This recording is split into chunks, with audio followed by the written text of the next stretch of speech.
Olá a todos, meus queridos irmãos e minhas irmãs, a paz do nosso Senhor Jesus Cristo a todos, que sejam todos muito bem-vindos a mais um devocional do dia, alimento diário para as nossas vidas. Que você possa ficar aqui para ouvir essa pequena reflexão da palavra que o nosso Deus nos envia do dia de hoje, o maná fresquinho do céu, né? Que Ele nos manda para que a gente possa alimentar a nossa alma, a nossa mente, o nosso ser. Nós necessitamos desse alimento diário, né? Para que a gente possa ter uma vida mais tranquila na presença de Deus e com as outras pessoas, né? Que a gente possa viver em paz, em harmonia e amor. E a palavra tem esse poder de nos moldar, de nos transformar, pois ela é a verdade, e a verdade transforma vidas. A verdade tem um poder imenso de mudar a nossa rota, mudar a nossa direção, nos dar um novo caminho, né? Então você pode ficar aqui e curtir, comentar e compartilhar e ouvir essa mensagem, a mensagem de Deus que é tão poderosa e tão preciosa para as nossas vidas. A devocional se encontra aqui no livro de 1 Tessalonicenses, o capítulo 4 e o versículo 3, que vai dizer assim: porque esta é a vontade de Deus, a vossa santificação, que vos abstenhais da fornicação, ou então a prostituição, né? Então aqui está dizendo que a vontade do nosso Deus é que a gente não viva nessas práticas da prostituição, da fornicação, porque o nosso corpo é templo e morada do Espírito Santo, né? Então, se a gente conhece a verdade de Cristo, se a gente vive para Cristo, nós devemos nos abster desses pecados, né? O pecado da fornicação, da prostituição, porque Deus não se agrada disso. Deus fez o nosso corpo para ser só do nosso cônjuge. Ele não fez para que a gente pudesse ficar um dia com um dia com outro, não. Isso é pecado, e pecado gravíssimo diante de Deus, porque se o nosso templo é do Espírito Santo, ele é santo. Nós devemos nos santificar diante de Deus. Nós devemos ter uma vida santificada diante dele. Por isso que Deus permitiu o casamento, por isso que Deus fez o casamento, né? Para que nós pudéssemos viver com uma pessoa e ter relação somente com uma pessoa, porque eu vi alguns estudos, né, de algumas pessoas que falaram que a relação sexual, ela casa pessoas. Infelizmente, hoje a gente está vivendo num mundo tão bagunçado que as pessoas estão levando isso de forma tão banal, né? Estão levando de forma tão normal que elas vivem a vida dessa forma, hoje com um, amanhã com outro, às vezes uma mesma noite com várias pessoas. Infelizmente, essas pessoas estão casadas com todas essas outras que elas tiveram relação, porque é algo muito íntimo, é algo muito precioso que Deus não fez isso para que as pessoas pudessem fazer com qualquer pessoa. A relação é algo entre um homem e uma mulher que Deus uniu para que ficassem juntos para todo sempre, até que a morte os separe, é o que fala a palavra. Então, hoje as pessoas estão banalizando demais, né? Estão usando de forma depravada, infelizmente. E isso é o inimigo que faz na vida das pessoas. Antigamente isso era algo difícil de acontecer, porque as pessoas tinham pudor, as pessoas tinham vergonha de fazer isso. Hoje em dia não. Hoje em dia o mundo prega que isso é normal, né? O mundo coloca na mente das pessoas que as pessoas têm que viver dessa forma. O inimigo quer enganar o máximo de pessoas possíveis e ele faz isso de todas as formas, né? Coloca na mente dos jovens, principalmente dos jovens, e os jovens acabam se iludindo e fazendo tais práticas que perante Deus são pecaminosas, né? Porque Deus abomina esse tipo de pecado, a prostituição, o adultério, a fornicação, que é ter relação antes do casamento, né? Porque o namoro o noivado é um tempo de se conhecer, de conhecer um ao outro, de programar as coisas para o futuro, de ver o que os dois têm em comum. É um tempo de conhecimento, né? Não conhecimento carnal, não de junção carnal. Esse tempo irá acontecer depois do casamento, depois que fizerem tudo, passarem por todo o processo. Mas infelizmente hoje em dia isso está normal, né? E Deus não se agrada dessas coisas, porque muitas das vezes os jovens às vezes têm relação antes do casamento e às vezes não vai para frente, não se casam e acaba que a pessoa já teve um casamento com aquela pessoa, porque antigamente, bem antigamente mesmo, lá nos tempos bíblicos, o casamento era feito dessa forma, né? Quando os dois já se encontravam e tinham relação, então as pessoas já estavam casadas ali, de certa forma. Hoje em dia que precisa passar pelo processo de juiz, da bênção do pastor, da igreja, do padre, né? Mas, infelizmente, as pessoas hoje estão banalizando, né? E Deus não gosta desse tipo de pecado. Lógico, pecado Deus não gosta de nenhum, mas Deus não se agrada, porque aqui fala que cada um de vós saiba possuir o seu vaso em santificação e honra, não na paixão da concupiscência, como os gentios que não conhecem a Deus.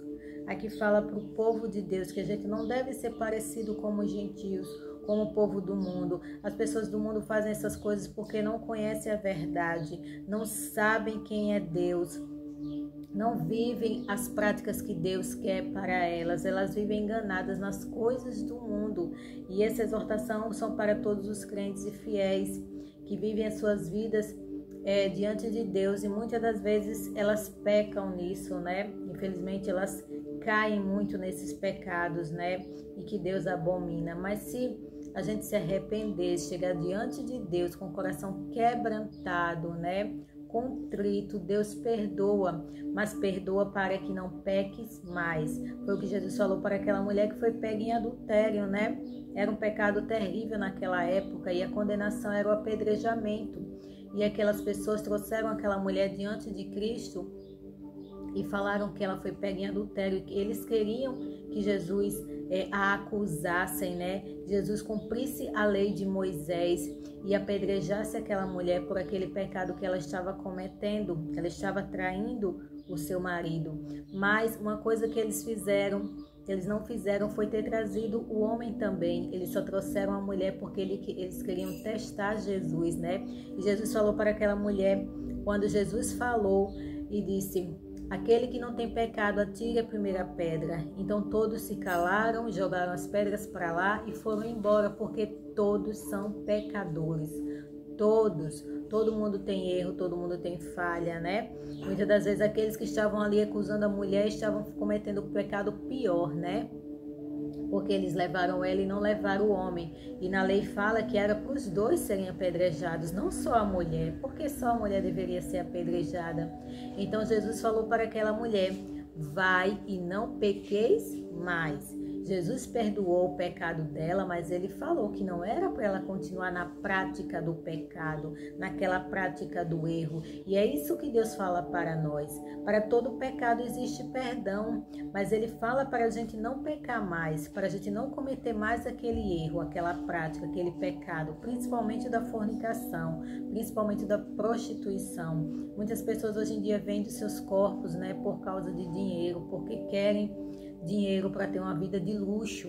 E hoje em dia isso dá muito dinheiro, infelizmente, mas elas não sabem o mal que elas estão trazendo para suas vidas, elas não sabem a carga espiritual que elas estão trazendo para si.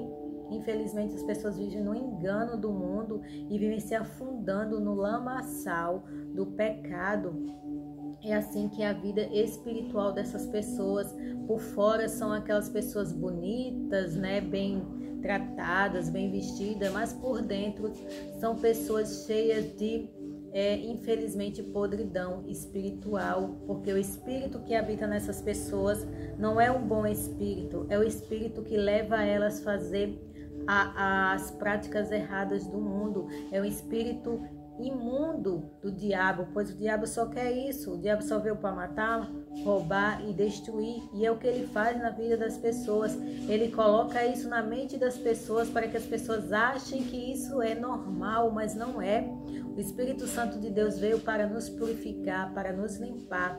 Então, quando a gente reconhece que isso é um erro gravíssimo, reconhece que é um pecado gravíssimo, a gente se chega diante de Deus e pede perdão, Ele nos perdoa, Ele nos dá uma nova chance para que a gente viva debaixo da proteção divina, e Ele vai nos moldando, nos santificando dia após dia, porque santificação só tem com o Espírito Santo. Então só existe santificação com o Espírito Santo de Deus habitando em nossas vidas, quando Ele vem, entra no nosso coração e começa a nos moldar, a nos transformar de dentro para fora. Quando a gente passa a viver a verdade de Cristo, quando o Espírito Santo passa a habitar em nosso coração, a gente não vai querer fazer mais essas coisas. A gente vai se envergonhar de uma forma que a gente vai ter nojo dessas coisas que a gente fazia antes, das coisas erradas que a gente praticava. Porque o Espírito Santo que habita em nós, ele vai nos constranger, ele vai nos fazer pensar e mostrar o nosso erro. Mas para isso a gente precisa estar na luz de Cristo, a gente precisa estar na verdade, andar na verdade, porque quem está no mundo não enxerga esses erros, quem está no mundo não enxerga que essas práticas é pecaminosa, que elas estão pecando, que elas estão errando. Infelizmente, lá no fundo, elas têm uma consciência de que aquilo é errado, mas o pecado cega o ser humano, infelizmente. O pecado deixa as pessoas numa cegueira espiritual tão grande que fazem elas se afundarem mais e mais e mais naqueles pecados. E só o Senhor Jesus Cristo pode transformar a vida dessas pessoas. Então, se você vive praticando essas coisas, se volte para Cristo, peça perdão a Deus, se chegue diante de Deus, que Ele vai te receber, Ele vai te acolher, Ele vai limpar o seu coração. Basta você dar lugar para Ele, basta você abrir a porta para Jesus entrar na sua vida, e Ele vai fazer morada. E você vai ver a vida maravilhosa que Ele tem para você, uma vida de santificação. Ele vai te separar das coisas erradas do mundo e vai lhe santificar, vai lhe moldar e vai te dar uma vida transformada na presença dEle. O Espírito Santo vai moldar você de dentro para fora, te fazendo uma nova pessoa, amém? Então que a graça e a paz do Senhor alcance sua vida e seu coração, que você possa ser ricamente abençoado pelo poder grandioso da palavra de Deus. Deus abençoe a todos. Fique que eu vou orar por você, amém? Querido e amado Deus, obrigado, Senhor, por mais essa oportunidade, por mais essa palavra, Pai amado. Obrigada por cada pessoa que está passando aqui nesse vídeo. Sou grata ao Senhor por cada pessoa que o Senhor manda para ouvir a mensagem do Senhor, para ouvir essa oração. Peço ao Senhor, Pai, no nome precioso do nosso Senhor Jesus Cristo, que o Senhor venha abençoar cada pessoa com a tua presença, com a tua paz, com o teu amor, pois o Senhor é um Deus abençoador e as tuas bênçãos é o que enriquece, que a gente possa ter uma vida rica da tua presença, uma vida cheia da presença do Senhor, cheia da tua luz, da tua paz, do teu amor, que o Senhor possa vir ao nosso encontro, Pai amado. O nosso coração deseja o Senhor dia após dia, que a gente possa ser cheio do teu Espírito Santo, cheio da tua graça, que o Senhor possa nos santificar dia após dia, Pai, para que a gente possa viver longe desses pecados, Pai, o pecado da prostituição, o pecado dos vícios, o pecado da mentira, do engano, da falsidade, que o Senhor venha nos livrar disso, Pai amado.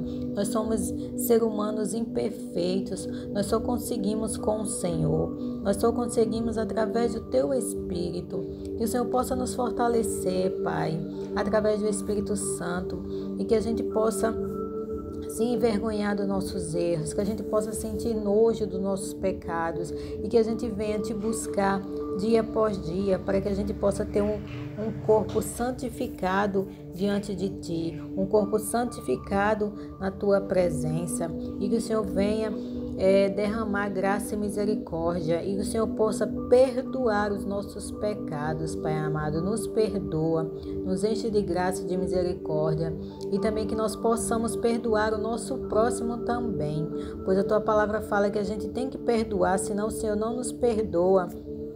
Que o Senhor nos encha de amor, de graça, de paz. Que o Senhor resolva o problema de cada pessoa, Pai amado, que está passando aqui, que está aflito, angustiado, clamando ao Senhor por misericórdia, para que o Senhor possa resolver o problema, a situação de cada pessoa, Pai amado. Eu peço ao Senhor que o Senhor entre com providência no lar, na casa dessas famílias, Pai. Que o Senhor possa trazer provisão financeira, que o Senhor possa trazer paz aos lares, para que as famílias vivam em harmonia, Pai amado, pois as famílias é um projeto do Senhor, o Senhor que as fez. Que o Senhor possa cuidar, proteger e livrar de todo mal, levando harmonia, paz, amor e união entre as pessoas, Pai amado. Que o Senhor venha com a Tua presença, venha o Teu reino sobre nós e que a gente sempre tenha o pão de cada dia e que a nossa vida seja para o Teu louvor e para a Tua glória, Pai amado.